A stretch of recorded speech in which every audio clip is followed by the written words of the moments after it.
Next बात करते हैं 16 के बारे में।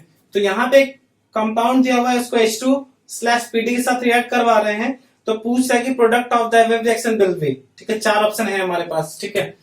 तो यही है हमारे पास रिएक्टेंट, ठीक है। तो जब इसी रिएक्टेंट को जब हम रिएक्ट करवा रहे हैं H2 के साथ, तो क्या होगा, यहाँ पे हाइड्रोजनेशन हो जाएगा किसका, डबल बॉन्ड का। तो डबल बॉन्ड टूट क्या होगा, हाइड्रोजन ऐड हो जाएगा।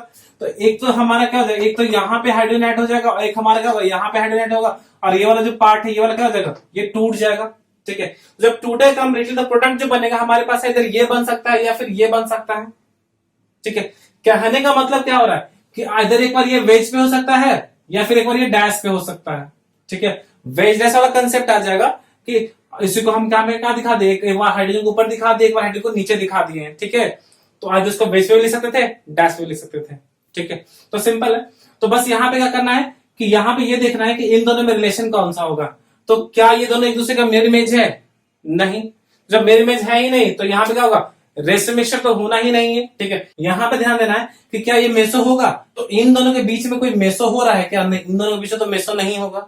और क्या बोल रहा है कि कंस्टिट्यूशनल आइसोमरिज्म तो नहीं होगा, तो ये क्या हो जाएगा, सिंपली डायस्टेरियोमर हो जाएगा, क्योंकि एक दूसरे का मिरर इमेज ही नहीं है, ठीक है। आंसर क्या हो जाएगा, ऑप्शन नंबर बी, डायस्टेरियोमर, क्योंकि एक दूसरे का मिरर इमेज ही नहीं है। नेक्स्ट बात करते हैं क्वेश्चन नंबर 17 के बारे में। इसमें बोल रहा है कि which of the following compound will not be obtained as a product in the above reaction. ऊपर में एक ये वाला रिएक्शन लिखा हुआ है, ठीक है, और बोल रहा है कि इन चारों में से कौन सा नहीं बनेगा।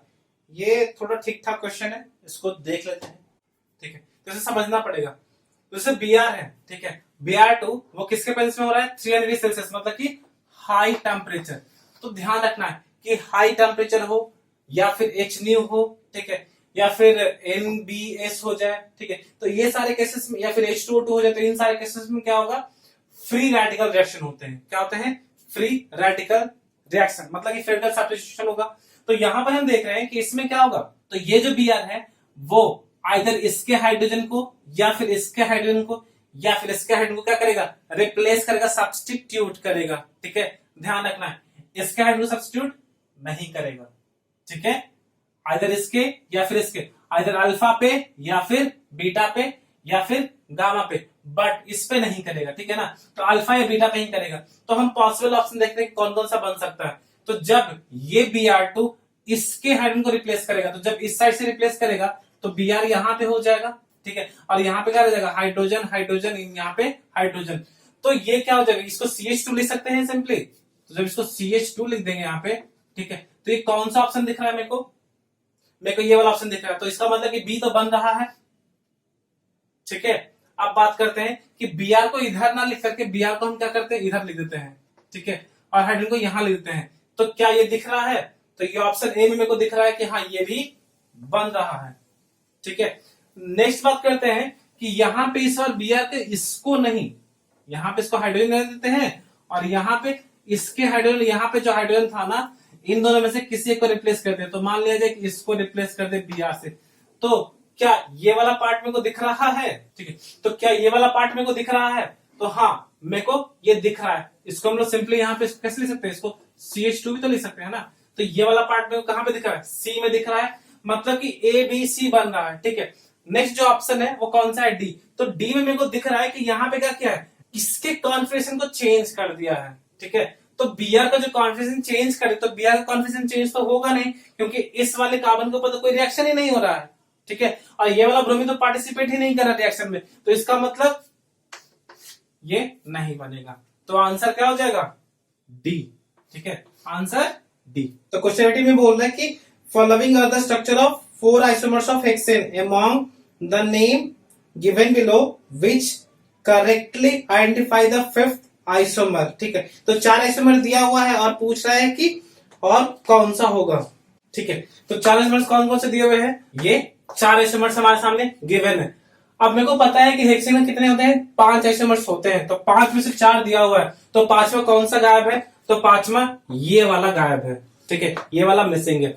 क्यों, क्योंकि यहाँ पे 2 पे दिखाया है बट यहाँ पे बीच में नहीं दिखाया, ठीक है। तो यही वाला एक मिसिंग है, बाकी सारे पॉसिबिलिटी को बना दिया है, ठीक है। तो इसका नाम क्या होगा, तो इसका नाम हो जाएगा क्या, 3 मिथाइल पेंटेन। क्या हो जाएगा इसका नाम, 3 मिथाइल पेंटेन, ठीक है, तो इसका मतलब कि आंसर क्या हो जाएगा, डी। बहुत ही फर्जी सा क्वेश्चन था।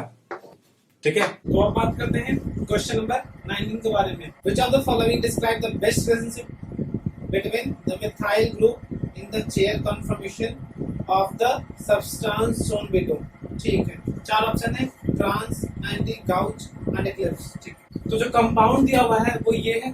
ठीक है, अब इस कंपाउंड को हम लोग क्या करते हैं, ठीक है, इस कंपाउंड को हम लोग सबसे पहले चेयर फॉर्म में हम इसको ट्रांसफर करते हैं। ठीक है, तो इसको जब चेयर फॉर्म में जब ट्रांसफॉर्म करेंगे तो बहुत सारी चीजों को ध्यान रखना पड़ेगा। क्वेश्चन अच्छा है कि यहाँ पे सबसे पहले नंबरिंग कर दी 1 2 3 4 5 6। ठीक है, एंड देन हम क्या कर रहे हैं, तो यहाँ पे जब इसको चेयर फॉर्म में जब कन्वर्ट करेंगे, ठीक है, चेयर फॉर्म पहले हम लोग बना दिए और चेयर फॉर्म बना के उसमें सबसे पहले नंबरिंग डाल दिए। जब नंबरिंग डालेंगे तो 2 यहाँ पे आ रहा है, 3 यहाँ पे आ रहा है, 2 पे क्या है, मिथाइल, एंड 3 पे क्या है, मिथाइल है, तो 2 पे मिथाइल है, 3 पे मिथाइल है। ठीक है, ये दोनों सेम फेज में है। ठीक है, तो हम मान लेंगे दोनों कैसा है, इक्विटोरियल पोजीशन में है। ठीक है, अब हम क्या करते हैं कि इसको हम लोग स्टैगर्ड और इक्लिप्स कंफर्मेशन में इसको ट्राई करते हैं बनाने का। तो जब इसको स्टैगर्ड इक्लिप्स बनाएंगे तो मेरे को पता है कि जो चेयर फॉर्म होता है वो चेयर फॉर्म किस में होता है, स्टैगर्ड वाले में। ठीक है, तो स्टैगर्ड वाले में जब होता है तो यहाँ पे क्या होगा, ये इस तरह से बना हुआ रहेगा। ठीक है, जब इस तरह से बना हुआ रहेगा तो मेरे को दिख रहा है कि CH3 यहाँ पे, अब इसको नंबरिंग कर लेते हैं यहाँ पे, तो इसको फिर से यहाँ पे नंबरिंग करेंगे तो फिर मेरे को दिखा कि यहाँ पे नंबरिंग क्या आएगा, जो ऊपर वाला पार्ट है यहाँ पे 1। ठीक है, देन यहाँ पे क्या आएगा, जो पीछे वाला जो रेयर कार्बन है उसमें क्या आएगा 2, जो कि इस फॉर्म में दिखाया हुआ है। ठीक है, देन आएगा जो कार्बन है वो कौन सा हो जाएगा, 3, यानी ये वाला कार्बन 3, एंड देन ये वाला कार्बन 4, एंड देन यहाँ पे फिर से फ्रंट वाला कार्बन है तो ये 5 हो गया, देन 6 बैक वाला जो कार्बन है वो 6 हो गया। ठीक है, जब नंबरिंग कर दी तो मेरे को पता है कि 2 और 3 में क्या है, मिथाइल है, तो जब 2 और 3 में मिथाइल तो 2 यानी ये वाला हो गया, 3 यानी ये वाला हो गया। जब इन दोनों में बनाएंगे तो इन दोनों के बीच में एंगल कितना बनेगा, 60 डिग्री। ठीक है, और ये जो 60 डिग्री हो रहा है तो इसका मतलब कि कौन से फॉर्म में आएगा, तो कौन से फॉर्म में आएगा,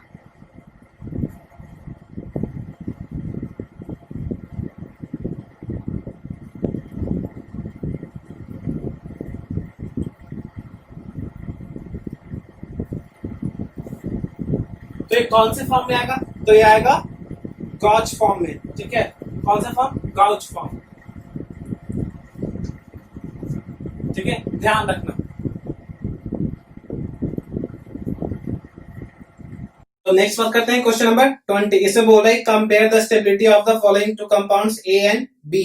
तो ए में है हमारे पास सिस 1 इथाइल 3 मिथाइल साइक्लोहेक्सेन और बी में क्या है, ट्रांस 1 इथाइल 3 मिथाइल साइक्लोहेक्सेन। पूछ रहा है कि A is more stable, B is more stable, A and B are of equal stability, और डी बोल रहा है कि no comparison can be made. ठीक है, तो देख लेते हैं। ठीक है, तो ये फिगर दिख रहा है, इस फिगर में क्या है, ए में कौन सा है, ए में है हमारा सिस 1 इथाइल 3 मिथाइल साइक्लोहेक्सेन और बी में कौन सा है, ट्रांस 1 इथाइल 3 मिथाइल साइक्लोहेक्सेन। तो अगर जो सिस रहेगा तो दोनों सेम साइड रहेगा, तो हम यहाँ पे दोनों का दोनों क्या मान ले, इक्विटोरियल पोजीशन में मान ले। तो जब दोनों का दोनों इक्विटोरियल पोजीशन में है, ठीक है, तो ऑब्वियस बात है क्या होगा, स्टेबिलिटी हाई होगा। ठीक है, नो डाउट। अगर जो हम बात करते हैं बी वाले में, तो बी में मेरे को दिख रहा है कि बी में क्या है, एक इक्विटोरियल में है तो दूसरा किस में होगा, एक्सेल में होगा। तो जब एक इक्विटोरियल में है और दूसरा एक्सेल में है, तो एक एक्सेल में आ रहा है तो एक्सेल में आने का कारण क्या होगा, स्टेबिलिटी को डिक्रीज कर देगा। इसका मतलब क्या होगा, इसका स्टेबिलिटी कम होगा। ठीक है, तो इसका मतलब कि बी का जो स्टेबिलिटी है वो क्या होगा, कम होगा एज कंपेयर टू ए की स्टेबिलिटी। तो इसका मतलब कि आंसर कौन सा हो जाएगा, तो answer will be A, that A is more stable. Clear.